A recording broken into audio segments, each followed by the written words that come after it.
2023 has just started, and today we're going to be looking at what we can expect to see the following year from the automotive industry. First, we'll start off with the American Big Three, then move on to some interesting news regarding our out-of-country brands. Kicking it off with Chrysler, I'd first like to say, what the hell happened? Now, I make it no secret that I'm a fan of the Dodge wing of Chrysler, which is why it pains me to say that the Charger and the Challenger will no longer be produced by Dodge.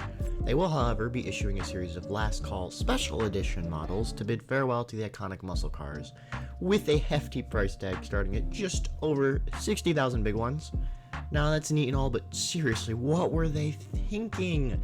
I get that electric cars need to be modernized because some people prefer them to gasoline cars, but why on earth would they just delete the face of the Brotherhood of Muscle for an overpriced vacuum cleaner?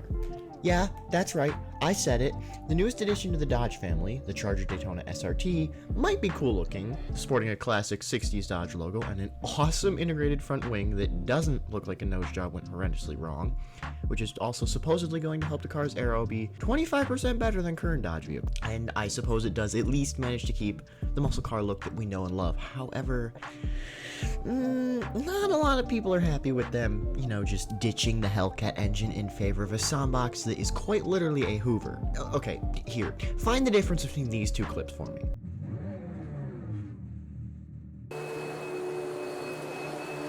Hate to say it, but it was kind of a bad PR move. I'm all for car companies trying to modernize to fit in with the way the world is evolving, but people are just going to end up engine swapping this thing with a Hellcat. Honestly, I think the launch of this car would have been much better received if they hadn't decided to scrap the Charger and Hellcat. The Daytona SRT has some pretty unique features and rather bold claims, as Tim Kuniskis stated that the Daytona SRT will have more horsepower than the previous generation Hellcat. Of course, that only applies if you convert the wattage to horsepower, but we're just going to trust that old Timmy did that for us. Now, there's also an interesting feature added where instead of using the typical single-speed transmission that most EVs used, Dodge has created their own type of transmission called the Erupt system. It's a multi-speed transmission with an electromechanical shifting experience, and there are a bunch of other quality of life items as well, but they all get overlooked by the fact that Dodge decided to eradicate the ICE beasts, the Charger and Challenger. Moving on to some more bright news, Ford decided to do the direct opposite and throw a supercharger into the Raptor. Apparently, they decided that the Ram TRX was too tame and the world needed something more. It's powered by 5.2 liters of V8 glory that produce 700 horsepower and 640 foot-pounds of torque. They've essentially took the engine from the Shelby GT500, added a bunch of wacky-tacky magic, and threw it in a pickup truck. I cannot wait for some crackhead to try and fit this thing into a Miata. Additionally, the truck has a new intake that went through 9 iterations, a new exhaust, and updated fuel injection, plus ignition timing. Pairing all this with the exceptional looks and off-roading capabilities of the Raptor, it's sure to be one hell of a truck, if you can shell out $109,145. And that's just the starting price. While the supercharged Raptor is definitely a worthy opponent of Ram's TRX, it does cost almost 30 grand more. Another plus side is that Ford is doing the smart thing in keeping the Mustang rather than getting rid of it like some people. There will also be a 2023 Mach-E available, but nobody cares about that, so we're just gonna push it under the rug where it belongs. Chevrolet also decides to enter the ring by introducing a 670 horsepower Corvette Z06. Clearly, there are still plenty of options for true muscle cars out there if you're still reeling from Dodge's choice to eliminate the ICE.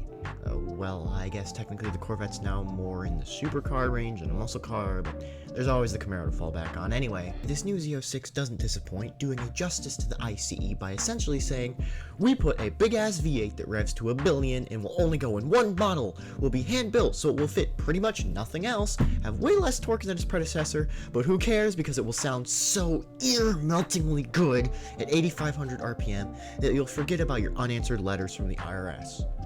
Instead of going with the obvious move and using the previous gen 755 horsepower supercharged 6.2 liter LS engine, engineers at Chevy decided to be the crazy ones for once and start from scratch designing a 5.5 liter stroker with a flat plane crankshaft and 32 valves.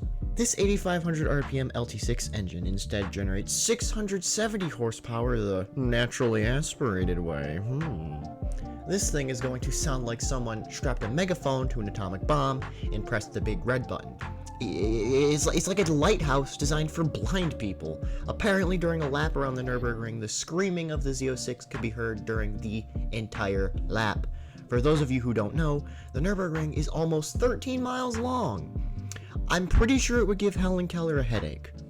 Now, pricing for this beast will start at a little over $106,000, so break out the wife's credit card. Now, let's move out of country to take a look at Porsche, who is in an interesting state right now.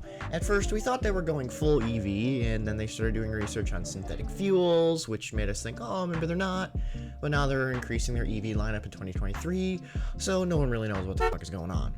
The Porsche Macan is the first model to make the leap from ICE to EV, and there's some solid evidence that the ICE Macan is getting axed in 2024, which would confirm that the SUV lineup of Porsche at least is going full electric. But, you know, SUV supercars are weird enough already, so I don't think anything would surprise me at this point. Porsche expects that 80% of their lineup will be entirely electric by 2030, so apparently they aren't going full electric. Again, nobody fucking knows. Anyway, that's going to wrap it up for this little news segment. If you enjoyed watching, leave a like and subscribe to the channel if you want to see more car-related content like this. Now I have to go and take care of those aforementioned unanswered IRS letters. Bye-bye!